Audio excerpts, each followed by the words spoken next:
Hi hello नमस्कार श्री स्वामी समर्थ सगळ्यांना.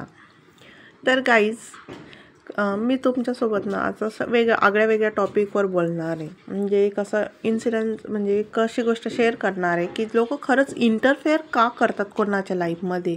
नका करू ना तुम्ही. तुम्हाला कोणी सांगितलं कोणाच्या लाईफमध्ये इंटरफेअर करायचं. आणि प्रत्येक गोष्ट माणूस करत असतो तर ते काहीतरी विचाराने पुढच्या मागच्या विचार करूनच करत असेल ना. नका बोलू ना तुम्ही मध्ये. आहे प्रत्येक जणाला आपलं मत मांडण्याचा अधिकार असतो. सोशल मीडिया आहे त्याच्यामुळे. बट इतकं पण नाही करायचं की कोणाला त्रास होईल किंवा कोण काय विचार करेल या बाबतीत. तर काही लोकांना म्हणजे काल माझी एक मैत्रीण भेटली. तिने मला सांगितलं की तिला असंच जे मी केलेलं आहे की यूट्यूब चॅनल चालू केलं आहे. आपलं रोजचं रुटीन शेअर करायचं. मी आधी इंग्लिश लेक्चर घेत होती. बट सध्या पिऊ लहान आहे, ती मध्ये मध्ये करते, त्याच्यामुळे मला ते पॉसिबल होत नाही. कसं मी शिकवताना डिस्टर्ब झाली तर मला ते शिकवता जमणार नाही किंवा तुम्हा लोकांना बघायला ते आवडणार नाही. त्याच्यामुळे मी ते सध्या स्किप केलं. पण मी लवकरच चालू करणार आहे. तर मला ती अशीच बोलली की मी तुझ्यासारखं चालू केलं पण इतके लोक टॉन्ट मारताय किंवा मी काहीतरी वेगळं काहीतरी करते असं मला म्हणजे भासवून देता येते हे लोक. अगं म्हटलं लक्ष नाही द्यायचं अशा लोकांकडे. खरंच त्यांची मानसिकता कधीही बदलणार नाही. लोक फक्त मोटिवेशन नाही देत, डिमोटिव्ह करायचा प्रयत्न करतात.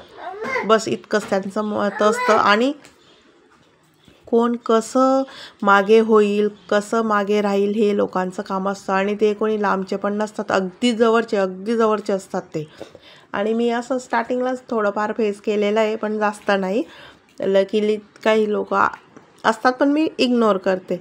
तिला म्हटलं अगं दुर्लक्ष करायचं आणि पुढे चालायचं. मागे वळून बघायचं आणि पुढे बघायचं. आणि हेच लोक ज्या दिवशी आपल्यालाच नाही असं कोणालाही सक्सेस जेव्हा मिळतं ना तेव्हा तेच आपली आयडेंटिटी दाखवून आपली ओळख करून सांगतात की चला मी यांची हे आहे. लोकांना तर काय मुलगी पोलीस भरतीला गेली ते पण लोक नाव ठेवतात की काय आपले लोक आपल्या मुली जातात का पोलीस भरतीला. अशी पण मेंटॅलिटी आहे आजकाल लोकांची गावाकडच्या. आणि शहरातले एक्स्ट्रा ॲडव्हान्स असतात पण त्यांची पण मेंटॅलिटी तितकीच खालच्या लो पातळीची असते गाईज. खरंच आपल्याला लेडीजला म्हणजे जे काही करायचं ते करा, मनापासून करा. आणि असल्या लोकांपासून लांबच राहिलेलं बरं. खरंच ते आपल्या लाईफमध्ये येतातच का असं वाटतं कधी कधी. आणि खरंच अशा लोकांपासून 4 हात लांब राहिलेलं बरं. मी तिला बोलले की नको ग, अशा लोकांकडे अजिबात लक्ष द्यायचं नाही. आपल्या कामावर फोकस करायचं आणि एक मन लावून आपलं काम पुढे करायचं. असं नाही की आपण एज्युकेटेड नाही आहे, आज पण आपण बाहेर गेलो तर आज आपल्याला मिनिटात जॉब मिळेल असं आपल्याजवळ एज्युकेशन आहे आणि आपण तितके सुशिक्षित आहोत. आणि सगळ्यात मेन गोष्ट म्हणजे आपल्या घरातले लोक अजिबात आपल्याला काही बोलत नाही याबद्दल असतात तर ते फक्त बिनपगारी लोक आजूबाजूचे. सो अशा लोकांकडे लक्ष अजिबातच द्यायचं नाही, इग्नोर करायचं त्यांना. आणि सेकंड थिंग अशा म्हणजे आपला जवळ म्हणजे आपला म्हटलं म्हणजे आपला नवरा जो की एकमेव असा व्यक्ती असतो की आपण जास्तीत जास्त त्यांच्याबद्दल आपण हे करतो. तेच लोक जर आपल्याला सपोर्ट करत असले, सपोर्टिव्ह असले तर बाकी लोकांचं घेणं देणं ठेवायचं नाही. मी तर तिला असंच सांगितलं, म्हटलं नाही ठेवायचं अशा लोकांचं. खरंच म्हणजे ती जेव्हा मला सांगत होती ना, अरे असे लोक असतात. आपण तर कुणालाही म्हणतो का नाही हे काय, सोशल मीडिया जरी असलं तरी आपण आपलं काम चोखपणे करतोय. आपल्याला पण कळतं की आपण काय योग्य करतोय काय अयोग्य करतोय. पण असं नाही ना अजिबात की तुम्ही येऊन कोणालाही काही म्हणू शकता, बोलू शकता. अजिबात नाही. तर मला तरी वाटतं की अशा लोकांकडे प्रत्येकाने दुर्लक्षच करायला पाहिजे. आणि किमान त्या लोकांना माझा हा व्हिडिओ बघून तरी कळेल की आपण का मध्ये बोलतो आणि का म्हणून. म्हणजे असं माझ्या बाबतीत नाही किंवा माझ्या फ्रेंडच्या बाबतीतच नाही तर दुसऱ्यांच्या बाबतीत देखील लोक थोडे जागृत होतील किंवा बोलायला 4 वेळा विचार करतील की बोलायचं की नाही बोलायचं. त्यांच्या घरच्या लोकांना पसंत आहे ती गोष्ट, तर आपण का बोलायचं? आणि असं नाही आपण काहीतरी आगळं वेगळं काहीतरी करतोय, आपल्या आपल्या घरात व्यवस्थित आपण करतोय.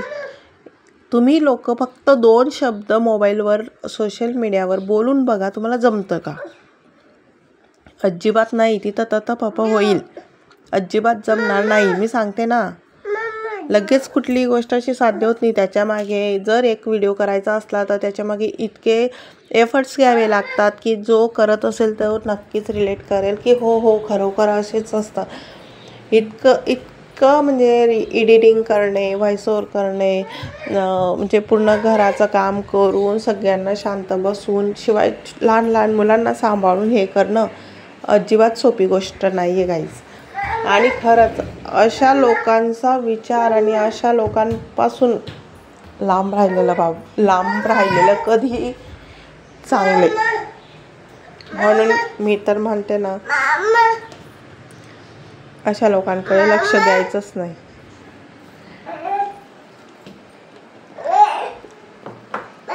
तर कालचा विषय माझ्या इतक्या डोक्यात बसला होता म्हणजे खरोखर मला तर हा मुद्दा मी कालच व्हिडिओ करणार होती, तेव्हाच मांडणार होती, पण म्हटलं उद्या आता व्यवस्थित अजून म्हणजे आपल्या पण कानी पडतंच ना असं काही ना काही. सो खरोखर अशा लोकांची मानसिकता कधीच बदलणार नाही आणि ते कधीच कोणाला मोटिवेशन देणार नाही असं दिसतंय. आणि खरंच अशा लोकांपासून लांबच राहा कधीच. आणि एक असतं, आपण आपल्या घरी असतो, आपण आपल्या मर्जीनुसार करतो, काही नाही ना, काय मिळतं? काहीच नाही मिळत. सो तुम्हाला काय वाटतं म्हणजे मी बोलते आजच्या विषयावर, तर तुम्हाला काय वाटतं तुम्हाला या विषयावर? तुम्ही सुद्धा मला कमेंट करून सांगा. आणि खरोखर एका महिलेने आणि किंवा आपण आता सपोज फॉर एक्झाम्पल माझी मुलगीला नेहमी शिकलेली आहे, मी जॉब करू शकते, बट मला सध्या पॉसिबल नाही आहे, कुठल्याच अँगलने पॉसिबल नाही आहे की मी बाहेर जाऊन मी 4-6 तास बाहेर राहू शकते आणि पिऊला कोणीतरी सांभाळायला आहे, असं अजिबात नाही आहे. त्याच्यामुळे मी सध्या घरातच असते. मग घरात राहून आपण काय करणार? म्हणून एक मजेशीर प्लॅटफॉर्म हा आहे. आणि सेकंड थिंग म्हणजे आपल्या मेमरीज स्टोअर होतात आणि आपण जे काही करतो ते आपल्याला पण बघायला छान वाटतं की चला मी असं काहीतरी करते, आणि ते बघून मला अजून जास्त उत्साह येतो. आणि मग असं मी छोटं मोठं करते व्हिडिओ. तर त्यात असे काही लोकांचं ऐकण्यात आलं की बापरे, डोक्याला म्हणजे असं लागतं ते की अरे का म्हणून तुम्ही मध्ये पडताय, आमच्या घरच्यांना आवडतं आहे, तुम्ही कोण आले, कुठून आले, तुम्हाला नाही जमत तर तुम्ही नका करू.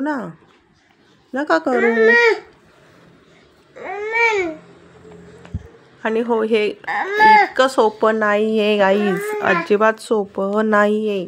जितकं तुम्ही म्हणता ना की हां हे काय व्हिडिओ टाकणं करणं, अजिबात सोपं नाही आहे.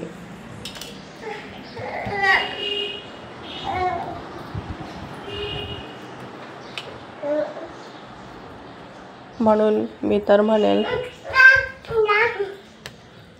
की अशा लोकांनी लाईफमध्ये तर कोणाच्याच चला असो, या लोकांचं पुराण तर काही संपणार नाही. जग आहे, जगाला 100 तोंड असतात, आपण ते एकाचं काही बंद करू शकणार नाही, चालू द्या त्यांचं. तर चला, आज मस्त सकाळी देवपूजा झाली होती आणि आज त्यांनी देवपूजा केलेली. त्यांनी देवपूजा करून घेतली, मस्त असा व्हिडिओ काढला मी. आणि मी इकडे स्वयंपाक करायला घेतला कारण की मला बरं नाही, त्याच्यामुळे म्हटलं जरा आरामातच करूया. पण मग टिफिन असतो त्याच्यामुळे मला लवकर लागावं लागलं. आणि काही छान मस्त अशी भरपूर कोथिंबीर होती, म्हटलं आज मस्त अशी हिरवी उडदाची डाळ करायची, मिरची टाकून डाळ शिजवून घेतली कुकरमध्ये बघू शकता. आणि उडदाची डाळ बनवली आणि मस्त असं ज्वारीच्या भाकरी, कालाचं दळून आणलं तर माझी चक्की पण खराब झालेली आहे, नाही तर घरच्या घरी दळण होऊन जातं दळून. बट सध्या ते वायरचा काही प्रॉब्लेम झाला आहे, त्याच्यामुळे बाहेरून आणावं लागेल. म्हणून मला बॅगमध्येच दिलेलं होतं मी थोडंसं दळायला, कारण की ज्वारीचं पीठ जास्त दिवस राहत नाही, भाकरनंतर होत नाही.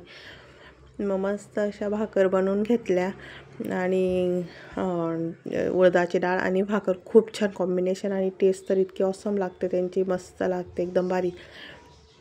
मग भाकर आणि उडदाची डाळ बनवली आणि खूप दिवसांपासून चाललं होतं फक्त पोळी पोळी पोळी पोळी, खूप कंटाळा आला होता. म्हटलं चला आज मस्त भाकरी बनवूया आणि मस्त अशी भाकर बनवली. आणि हो 2-3 दिवसापासून नॉनव्हेज वगैरे पण खाण्यात येत होतं आणि मसाल्याच्या भाज्या पण खूप जास्त चालू होत्या प्रमाणात. म्हटलं जाऊ द्या थोडंसं वेगळं काहीतरी पाहिजे, म्हणून म्हटलं छान अशी भाजी आणि उडदाची डाळ आणि भाकर बनवली. आणि कोणाकोणाला आवडते उडदाची डाळ आणि भाकरी मला कमेंटमध्ये नक्की सांगा. मग आज अवनीशला म्हटलं मी आज तुला चपाती नाही बनवणार, कारण की त्याला भाकर जास्त काही आवडत नाही, आज तुला भाकरच खायची आणि खाऊ घालेलच म्हटलं मी. तर आता बघू तो आल्यावर काय रिॲक्शन देतो. तर असा आता छान असा ब्लॉग होता. खूप सारं प्रेम द्या ब्लॉगला, चांगले चांगले कमेंट करा आणि तुम्हाला काय वाटतं मी बोलल्याबद्दल तर ते पण मला कमेंटमध्ये नक्की सांगा. व्हिडिओ आवडल्यास चॅनलला लाईक करा, शेअर करा, सबस्क्राईब करा आणि खूप सारं प्रेम द्या. आणि हो सगळ्यात मोठा प्रश्न असतो रोज सकाळी सकाळी काय भाजी बनवायची, तुम्हाला पण पडतो का मैत्रिणींनो? खूप म्हणजे दोघं टाईम पण म्हटलं तरी पण काही हरकत नाही. रोज दोघं वेळ फक्त काय करायचं ते त्यांना विचारायचं मी, आणि त्यांचं उत्तर मला येतं की तुला पटेल ते बनव, आणि मला काय पटतं आणि मी काय बनवेल हाच तर मोठा प्रश्न पडतो. आणि बघा कुकरमध्ये इतकी छान अशी उडदाची डाळ शिजून गेलेली होती आणि मस्त असे फोडणी दिली आणि अशी टेम्पटिंग भाजी झालेली होती. आज एकदम छान जेवण होणार आहे आमचं. आणि मला तर असं म्हणजे जे काही आपण पंचपक्वान्न बनवतो त्याच्यापेक्षा तसं मस्त छान भाजी भाकर भाजी पोळी असं जेवण असलं तर हा काय मस्त, तसंच जास्त आवडतं. असं काही नको की मला खूप म्हणजे डाळ भात आणि भाजी पोळी शिरा हे असं तसं असं अजिबात नाही. असं छान अशी मस्त भाजी भाकर राहिली, भाजी पोळी राहिली, एक नंबर.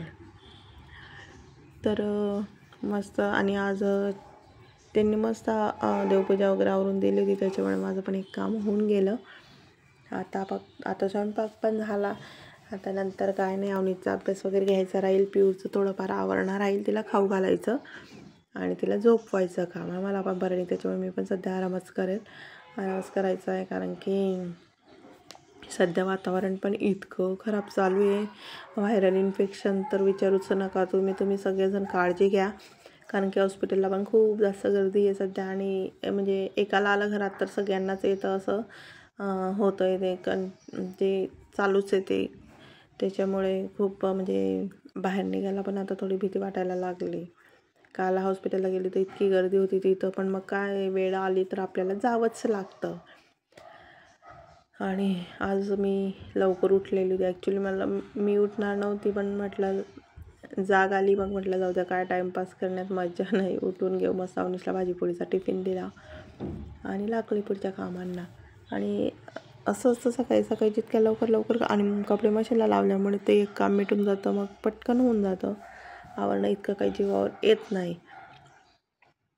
तर चालतं असंच काही ना काही. आणि खरंच मी म्हणते ना की लोक डिमोटिव्हच करतात, मोटिवेशन कधीच देत नाही. आणि खरोखर जे माझ्या ब्लॉगला भरभरून प्रेम देतात, कमेंट करतात, त्यांचं सगळ्यांचं मनापासून धन्यवाद.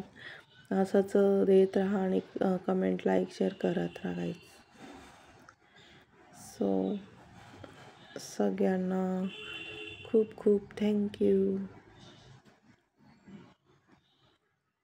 आणि हो विदर्भात ही भाजी ना थोडी वेगळ्या पद्धतीची बनवतात. माझी एक फ्रेंड आहे, तिच्या घरी मी खाल्ली होती, एकदम वेगळी होती. मग ती म्हणे आमच्याकडे म्हणजे आपल्याकडे जो भंडारा वगैरे होतो ना, तो वरणबट्टीचा होतो, त्यांच्याकडे या डाळीचा भाजीचा होता. सो चला असो. Thank you so much everyone. Bye.